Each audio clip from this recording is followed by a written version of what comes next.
habilitar o time de vendas para falar sobre o produto também deveria ser o time de marketing. Claro, com o apoio da pessoa de produto, que a pessoa de produto foi a pessoa que, né, junto com o time ali, construiu o produto, mas deveria ser a pessoa de marketing ali.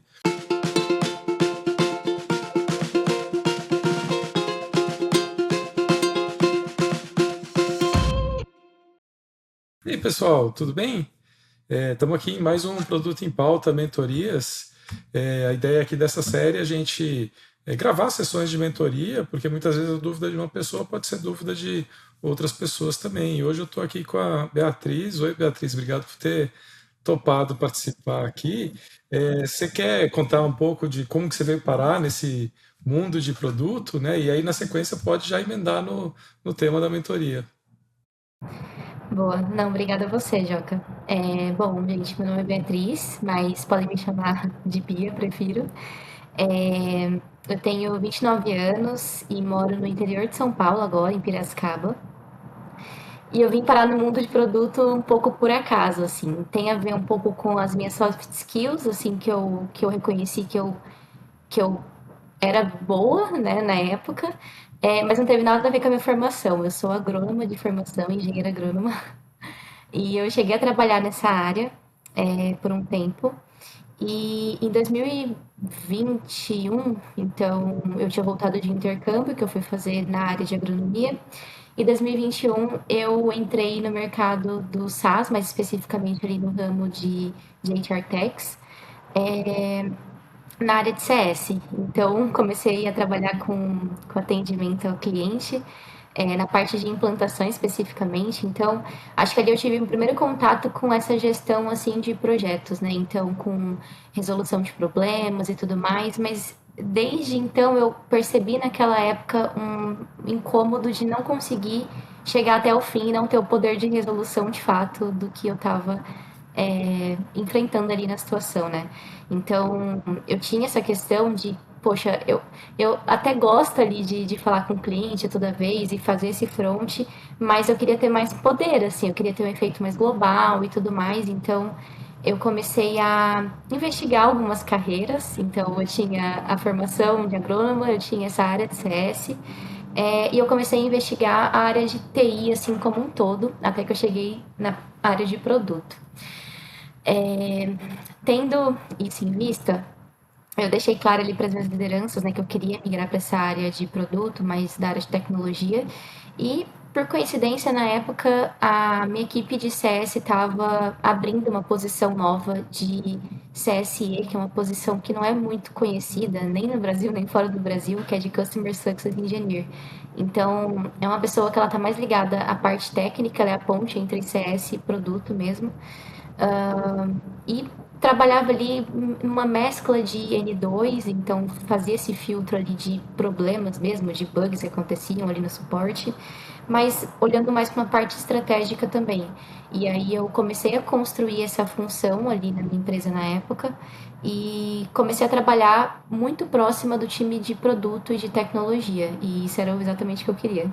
E aí eu comecei a ficar mais próxima. Na época também a gente teve ali a primeira PO ali da minha empresa e a gente tinha uma relação muito próxima e era a área que eu queria seguir, então eu consegui aprender muita coisa ali com ela, estudei também bastante coisa à parte.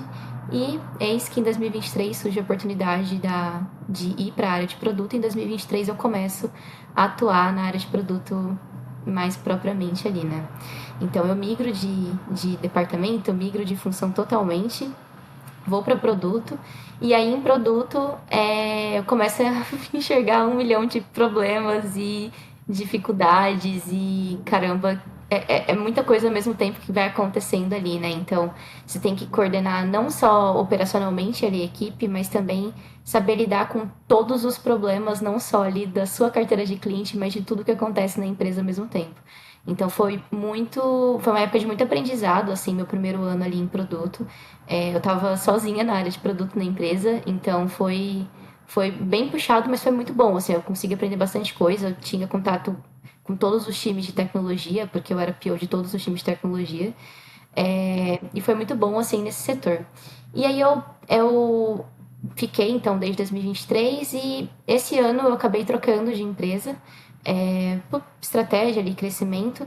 E eis que eu estou num produto atualmente que é um produto AI first, né? Então ele foi feito ali 100% com IA. E eu vim com um grande desafio, né? Que era de pegar esse produto que ele é novo, conseguir estabilizar esse produto e não só isso, mas fazer ele rodar de maneira geral. E aí o tema da nossa conversa, né? Que é o meu desafio atual com relação a empacotamento e precificação. A gente tem um empacotamento e precificação atual do produto, mas a gente tem algumas inconsistências nesse meio do caminho, né?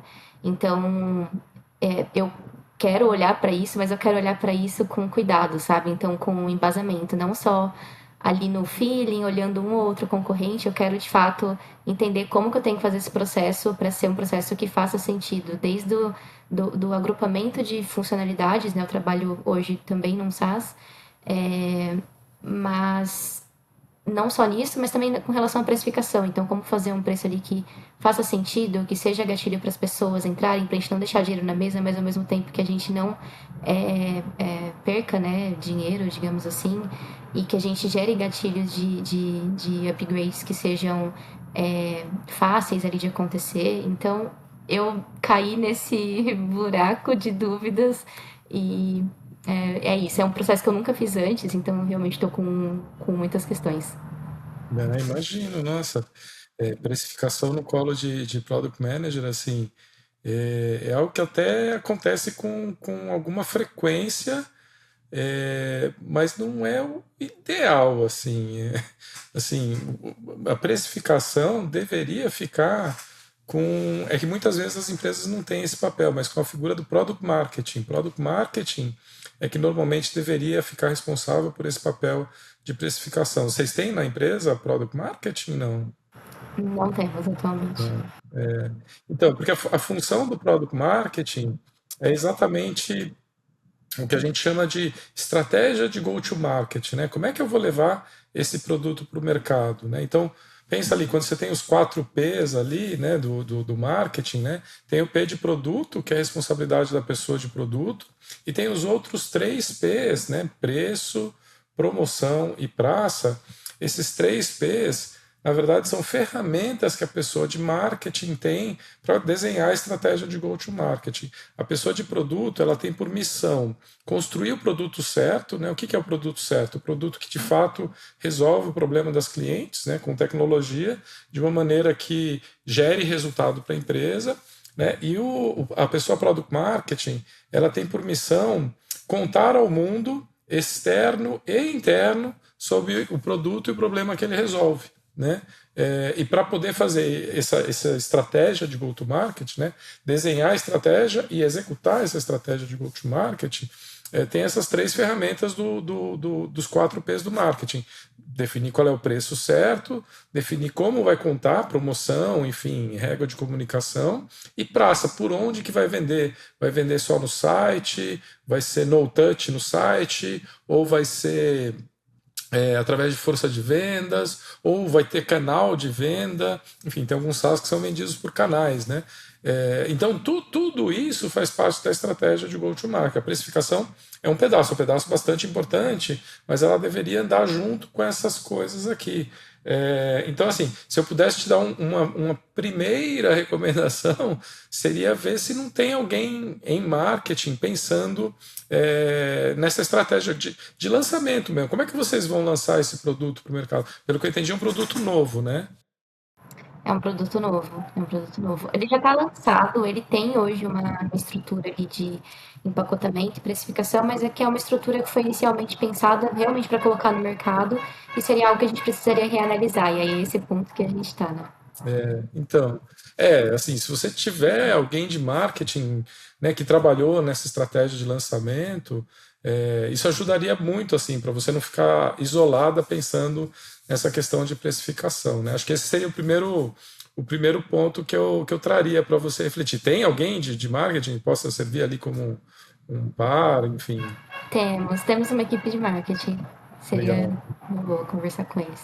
Porque, assim, pensando, né, já vou chegar na questão de precificação especificamente, mas pensando nessas atribuições também, um dos papéis, né, eu falei contar para o mundo externo e interno sobre o produto e o problema que ele resolve, né?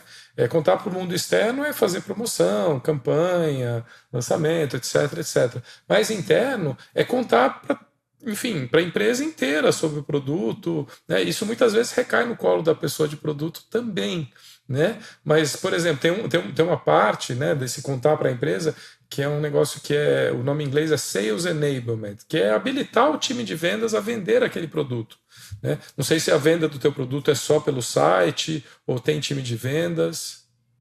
Tem time de vendas, né? Então hoje é o nosso modelo principal, mas há um planejamento para que a gente consiga fazer essa venda ali mais um self-checkout.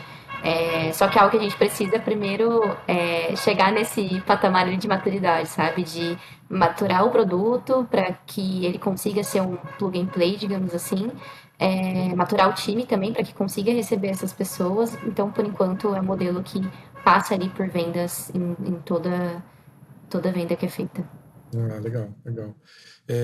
Então, essa parte do Sales Enablement, né, habilitar o time de vendas, muitas vezes acaba caindo no nosso colo, como pessoas de produto, né, treinar o time de vendas, quando na verdade quem deveria fazer isso deveria ser essa pessoa de product marketing ou marketing, né, que tem os argumentos todos, conhece a concorrência, né, conhece os pontos fortes, os pontos fracos, enfim, toda essa questão de posicionamento, de mensagem é tipicamente um trabalho de marketing, né? Consequentemente, habilitar o time de vendas para falar sobre o produto também deveria ser o time de marketing. Claro, com o apoio da pessoa de produto, que a pessoa de produto foi a pessoa que, né, junto com o time ali, construiu o produto, mas deveria ser a pessoa de marketing ali.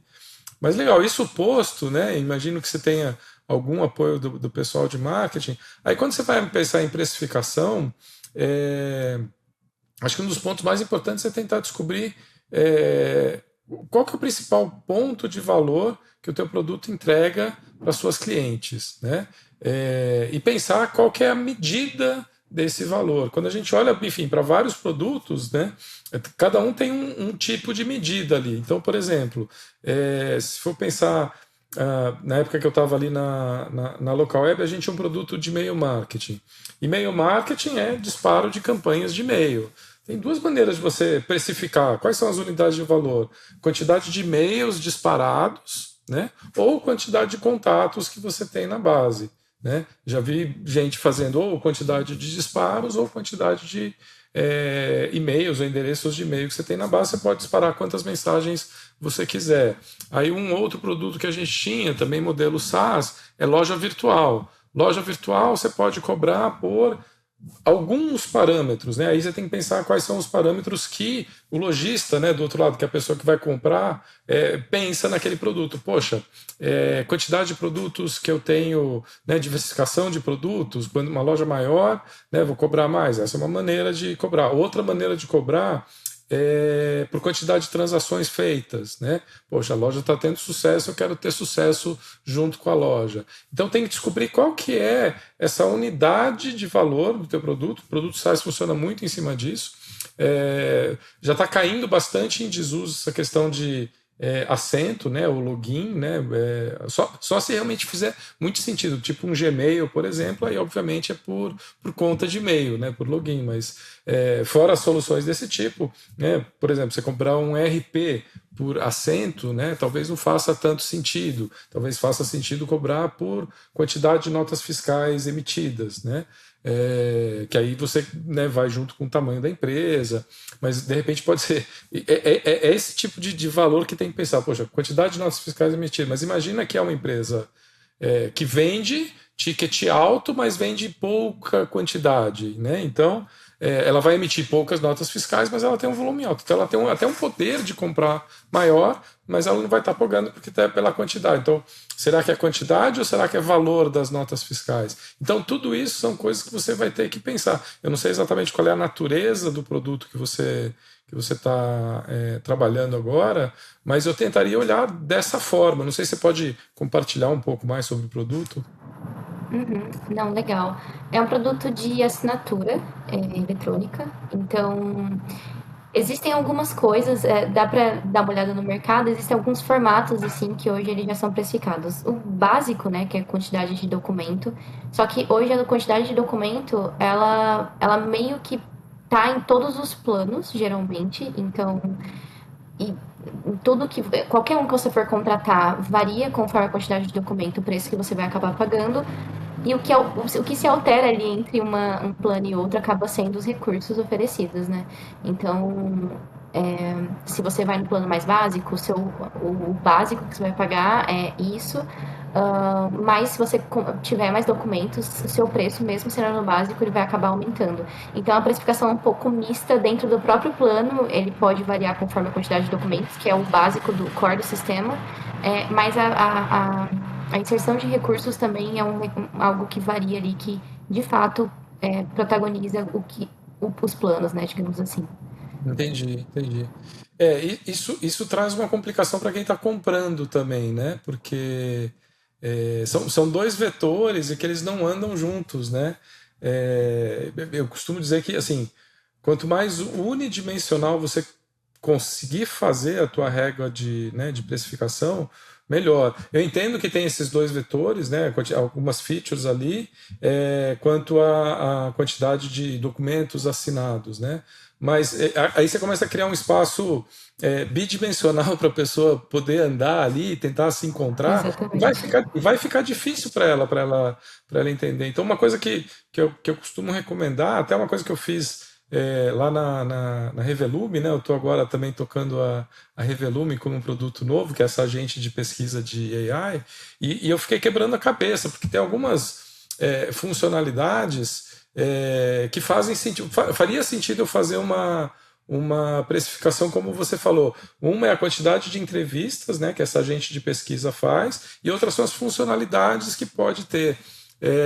Mas eu acabei trazendo esses dois vetores para ser um vetor só de preço. Poxa, quem vai fazer, sei lá, 10 entrevistas, ele não precisa das funcionalidades avançadas. Agora, quem vai, sei lá, rodar 40, 50 entrevistas, talvez ele precise de algumas funcionalidades mais avançadas. E quem for para 100 ou mais, ele precisa das funcionalidades ainda mais avançadas. Então, uma coisa para você pensar é tentar juntar essas duas dimensões numa só e falar, poxa, quem tem poucos documentos é um lugar pequeno, que talvez não tenha uma necessidade grande, até de gestão de documentos, eu posso botar funcionalidades mais básicas. Agora, quem aumenta a quantidade de documentos, né, que vai tendo e assinando na plataforma, esse com certeza vai precisar ter funcionalidades mais avançadas. Aí você começa a simplificar um pouco mais a tua precificação, né, e fica mais fácil para a pessoa que for contratar se localizar. Poxa, eu tenho 10 documentos por mês, é isso aqui. Poxa, mas eu preciso daquela funcionalidade avançada. Aí pula para o plano maior. Assim, não tem duas dimensões para andar, é uma dimensão só para andar. Faz sentido isso para você? Faz sentido. É como o produto que eu vim atuava, né? Então ele tinha algo muito fixo nesse sentido e que funcionava bem. Mas aí eu fico me perguntando em alguns aspectos, assim. Então, às vezes, excepcionalmente, em algum mês existe algum pico de uso ou, enfim, alguma coisa assim. Como que atuaria, sabe? Porque eu acho que essa estrutura onde a pessoa cresce o número de documentos comporta esse uso. E até pode ser algo que ajude, talvez, ali na otimização da MRR, não sei, porque às vezes a pessoa vai ter um pico específico, ela não vai querer fazer um upgrade por conta de um pico que ela vai ter num mês e ela vai ficar pagando aquilo durante aquele tempo, sabe? Então, é algo que eu me pergunto também, se faz sentido a gente variar a quantidade de documentos, talvez, beleza, colocar quantidades fixas nos planos, mas poder ter esse acréscimo ali de documentos enviados, por exemplo, algo do tipo. Então, uma coisa que você pode permitir, enfim, estou vendo até algumas ferramentas fazendo isso hoje em dia. Na época do e-mail marketing, a gente também fazia isso, que é você permitir essas ultrapassagens de limite eventuais, né? Então, por exemplo, né? O Claude ali tem um número limite ali de mensagens e tal. Acho que você deve ter encontrado uma situação como essa. E se você passar esse limite, contrata aí um pacote a mais, né? Eu já passei por isso, enfim, já vi essa precificação. No e-mail marketing é a mesma coisa, né? Você vai lá, bota uma campanha para disparar, se a campanha passa do teu limite, Se você vai passar só esse mês, compra esse pacote aqui de mensagens adicionais. Comprando esse pacote de mensagens adicionais, aí você está coberto, assim, não tem nenhum problema, e no mês que vem você continua pagando a mesma mensalidade. Então é só um aumento de uso eventual. E em alguns lugares também você pode deixar configurado para esse limite poder passar. Não sei se já viu situações assim. Uma coisa é você vai estourar o teu limite. Quer comprar mais? Essa é uma opção. A outra opção deixa pré-configurado que se você for estourar o limite, a gente já passa do limite e você paga no mês que vem. Então a AWS, por exemplo, é assim. A AWS você vai consumindo e aí você vê quanto que vai ser a tua fatura no teu próximo mês, né? Um pouco mais surpresa, assim. Eu não sei se é bem aceito de forma geral, mas a AWS cresceu com esse modelo, né? Lá na local web, no e-mail marketing, a gente tinha esses dois modelos. Ou você pré-compra, ou se você ultrapassar, você paga mais na próxima fatura. E o preço era o mesmo, até para não ter nenhum tipo de dúvida ali de como fazer a cobrança ali. Mas era a maneira que a gente encontrou de deixar essa flexibilidade da pessoa poder ultrapassar esse limite. Faz sentido. É uma boa opção também. A gente precisa conversar também com o financeiro, né, para entender até qual complexidade a gente consegue abarcar dentro do sistema que a gente tem. Mas é algo que faz muito sentido. Uma coisa que eu me deparei bastante com dúvida, e aí, enfim, nesse processo, acho que mais do pricing em si, do que talvez do empacotamento, como fazer e tudo mais, era com relação a o que a gente embute nessa precificação que não seja o óbvio, assim. Então, o que eu pensei, né? A gente tem o custo técnico, então o custo para manter aquele sistema de pé, para assinar um documento. Existem alguns recursos que a gente oferece que são recursos mais caros, então a gente entende que isso seria embutido no preço. Existe o custo de aquisição daquela conta, daquele cliente, existe o custo operacional, então CS, suporte, e são coisas que eu consigo enxergar que são custos, assim, eu não sei como chegar nesse dado, mas eu sei que existe. Mas eu não sei se existem mais custos, e existe a margem, né, que é aplicada em cima, mas eu não sei se existem mais variáveis, assim, que são acrescentáveis dentro desse processo. Pensando nesse lado de custo especificamente, aí é o momento da gente, de pessoas de produto, fazer muita amizade com o pessoal do financeiro ali, sabe? Sentar Sim. ali com a turma do financeiro e desenhar mesmo isso. Poxa, qual é o nosso custo? Tem alguns custos que eles são fixos, né? Que são custos que você tendo um cliente, ou 10 clientes, ou 50 clientes, eles não vão mexer. Tem outros custos que são variáveis, né? Que você estava falando, por exemplo, enfim, de custos que você tenha para cada documento assinado, você tem um custo técnico ali. Esse custo é por documento, custo de aquisição de cliente. Esse é custo de aquisição de cliente, né? Então você tem que levar os custos variáveis versus os custos fixos ali e sentar junto com o financeiro e entender qual que é o limite inferior. E aí, e acho que aí também, de novo, acho que não é uma decisão necessariamente da pessoa de produto, é entender, poxa, quanto de margem a gente está buscando, né? Aí a gente faz esse é um lado da precificação, que é o lado olhando para dentro, né? Olhando para a operação da empresa, né? Aí o outro lado é olhar para o mercado, né? O mercado, quanto está cobrando por um produto como esse? Os clientes, quanto estão pagando, né? Quanto estão dispostos a pagar por um produto como esse? Aí tem que encontrar esses dois, tem que olhar o interno, né? Que é o quanto eu custo para conseguir servir esse produto e o quanto meu cliente está disposto, o quanto que ele valoriza aquele produto. Para entender o quanto que ele valoriza, é desde perguntar diretamente para ele até ver quanto que os concorrentes cobram, etc, etc. Tem uma pesquisa aí para ser feita. Olhar esses dois e tentar encontrar o meio termo. Se por acaso o teu custo interno estiver maior do que o cliente está disposto a pagar, aí tem que ter um trabalho de otimização dos custos internos. Poxa, como é que eu faço para ter um custo menor para servir esse produto, operar esse produto, de fato, né, fazer as assinaturas e tal, suporte, enfim, infraestrutura, a custo de aquisição, como é que eu consigo diminuir o custo de aquisição. São temas que vão tocar ali a empresa inteira no final das contas, né? Mas aí precisa encontrar um jeito de diminuir esse custo para que esse produto seja viável, né? O que as pessoas estão dispostas a pagar, menos o custo que vocês têm, né, de manter e operar esse produto, né? Tem uma diferença aí que faça sentido para a empresa. Sim, sim. Não, faz sentido também. Faz sentido. Aí tem que É, sentar junto com o financeiro ali para fazer essas planilhas junto. é uma conversa, é uma conversa longa. É, com certeza. Eu anotei algumas dúvidas assim a mais que foi me surgindo assim à cabeça.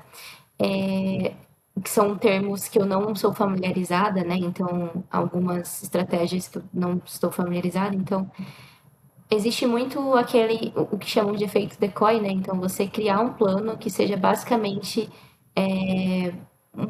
um plano, talvez, de enfeite para que você contrate exatamente o que a empresa quer. Então, é um recurso que eu não sei como usar, eu acho que faz sentido em muitos aspectos, eu não sei se em todo tipo de empresa isso faz sentido, mas é algo que eu não sei se eu deveria me preocupar, se eu não deveria olhar nesse momento. É, isso aí você está começando a entrar no terceiro ponto, que é o ponto da psicologia, né, da tabela de preço, né? Sim, De novo, isso aí, vou repetir de novo, isso é uma matéria mais de marketing do que de produto, né? Mas sim, faz sentido olhar e ver se é algo que o seu produto, enfim, se aplicaria, né? Você ter, assim, tem até questões de como você coloca na página. Você cria três planos, coloca o plano do meio como plano recomendado, como plano mais comprado, enfim, tem uma série de estratégias para você empurrar aquela questão de ancoragem. Você põe um plano que é muito caro, mas que você sabe que ninguém vai comprar porque não faz sentido, mas tem o plano mais barato, mas tem o plano do meio que é no fundo que você espera que todo mundo vai comprar.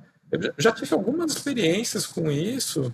é, Enfim, em alguns momentos funciona, mas na maioria dos momentos ali o pessoal acaba indo pelo mais simples, a não ser que o mais simples seja realmente muito simples e limitado. Se ele for muito simples e limitado, o pessoal pode até torcer o nariz e passar para o plano seguinte. Mas, enfim, são estratégias que tem que experimentar, porque cada público é um público, né? Enfim, a turma do B2B, eu acho ela, de forma geral, um pouco menos sensível a isso, um pouco mais racional. Esses modelos, assim, eu acho que eles fazem mais sentido quando você está vendendo no B2C, que acho que não é o caso de vocês, né? Enfim, sistema de assinatura né? de documentos e tal, é bem B2B. Então, não sei, mas é uma questão para experimentar. Assim, dando de novo exemplo ali na Local e Conta Azul também, a gente também tinha uma questão de precificação ali. É, Acho que a gente nunca chegou a ter esse plano muito simples e ter o plano seguinte sendo o plano melhor e direcionar as pessoas para esse plano melhor. A gente chegou a fazer uma experiência lá na Local Web, por exemplo, a gente sempre teve plano de hospedagem a R$ 29 por mês, né? E aí a gente resolveu fazer um plano bem limitado, mas cujo o preço de entrada fosse 18, né? Fosse um plano de entrada ainda mais barato, e fosse super limitado. E a gente não notou assim nenhum tipo de distribuição diferente. Quem fazia sentido comprava 29, comprava 29.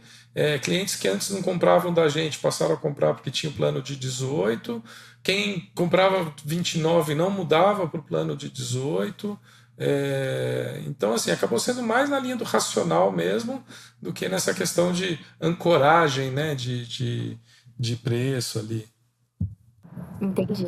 Não faz sentido, total. Boa. Total.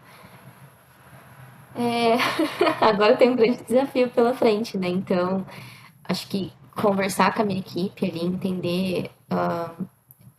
Já era uma questão que eu imaginava que ia ser multidisciplinar, né? Então, entre alguns departamentos, porque realmente é um conhecimento difundido ali na empresa, financeiro, marketing, a pessoa de vendas também, aqui em produto. Mas acho que unir todas essas informações e chegar num ponto é o X da questão, mas acho que as coisas ficaram um pouco mais claras, assim, para mim, nesse sentido. É um super exercício, mesmo para sendo uma pessoa de produto, é um super exercício fazer esse trabalho. Tem um trabalho muito de interface ali com várias pessoas interessadas no tema marketing, vendas, financeiro.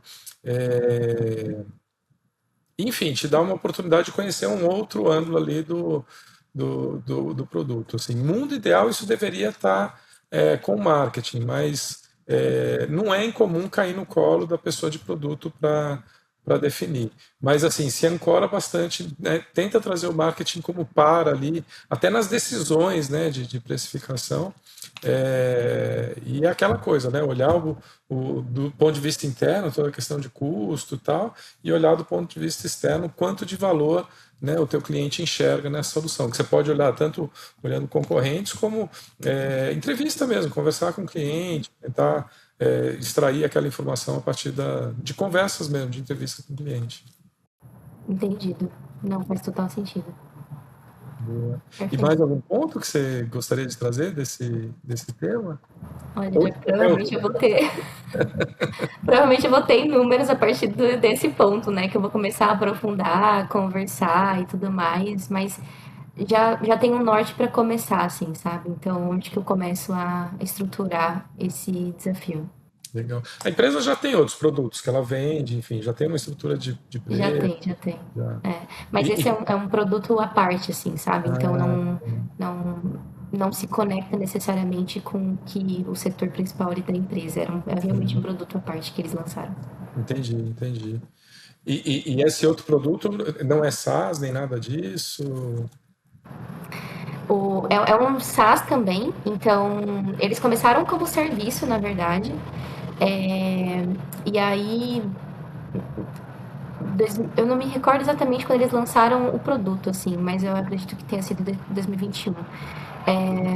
Entre 2020 e 2021. Eles lançaram o produto mesmo, então a plataforma SaaS, mas é uma empresa que nasceu do serviço, assim. Então, eles estão nesse momento, eles se adaptaram, então hoje o produto principal deles já está bem adaptado ali no modelo SaaS, mas ainda é um processo de adaptação, sabe? O meu produto já nasceu no SaaS, por exemplo, Ah, então entendi, entendi. é um processo diferente, é um produto que ele consegue ser ali um plug and play no futuro, se a gente quiser.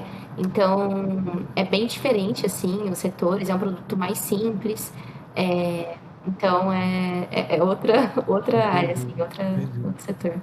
Não, Bia, eu estava te perguntando isso, mas assim como um último ponto para você levar em consideração, é tentar descobrir como é que foi feita a precificação desse outro produto, como evoluiu, porque eventualmente pode ter algum insight também. Poxa, como é que foi definido o preço aqui? Como é que chegou? Como é que evoluiu, né, de precificar um serviço para precificar um produto?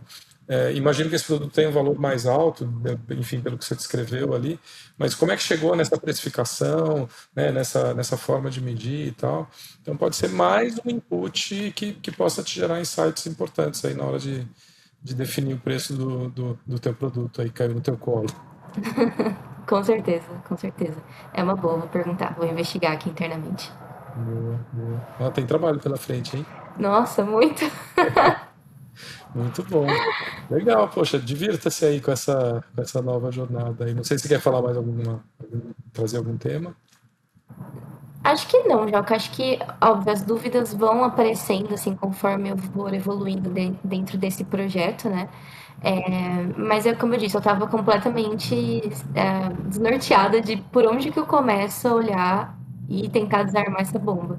E aí eu consigo agora já enxergar uma luz no fim do túnel, assim. Então, é, para mim ficou mais claro o pontapé inicial. E aí, provavelmente eu vou ter algumas dúvidas mais durante o processo, mas só de ter esse começo já ajuda muito, muito. Agradeço novamente pelo convite. Ah, que bom, Bia. Boa sorte aí na sua jornada aí. Qualquer coisa você me avisa lá, a gente vai falando, tá bom? Combinado, Muito combinado. bom. Obrigada. Quem sabe tem a parte 2, né? Né? Joca, eu fiz, Continuação da foi assim, história. assim, assim, assado. Boa, boa, com certeza. Muito bom, boa sorte lá, Bia. Obrigada, Joca. Boa.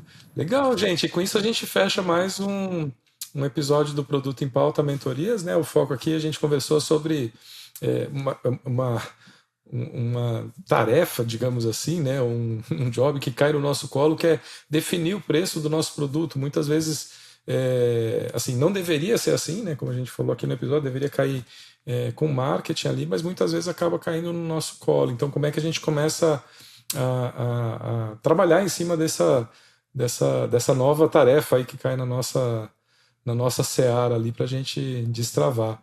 É um trabalho bastante divertido, requer que a gente converse com muitas pessoas ali e a gente acaba aprendendo bastante. Então pode ser uma boa também para colocar na nossa história. E com isso a gente fecha mais um episódio do Produto em Pauta Mentorias. Obrigado, Bia, por ter topado essa conversa. E é isso. Se você gostou do episódio, enfim, ele faz sentido para você, compartilha aí, né, com quem fizer sentido. E se você quiser participar de uma mentoria como essa, sempre quando eu publico os episódios ali, eu publico também o link da minha agenda, só marcar na minha agenda e a gente bate esse papo aqui. E é isso. Obrigado, pessoal. Até o próximo episódio. Você sabe, né, como o dia a dia de produto é difícil. A gente gostaria muito de poder conversar com a nossa usuária, né, com a nossa cliente todo dia, ou pelo menos toda semana, mas não dá, né, com essa correria toda.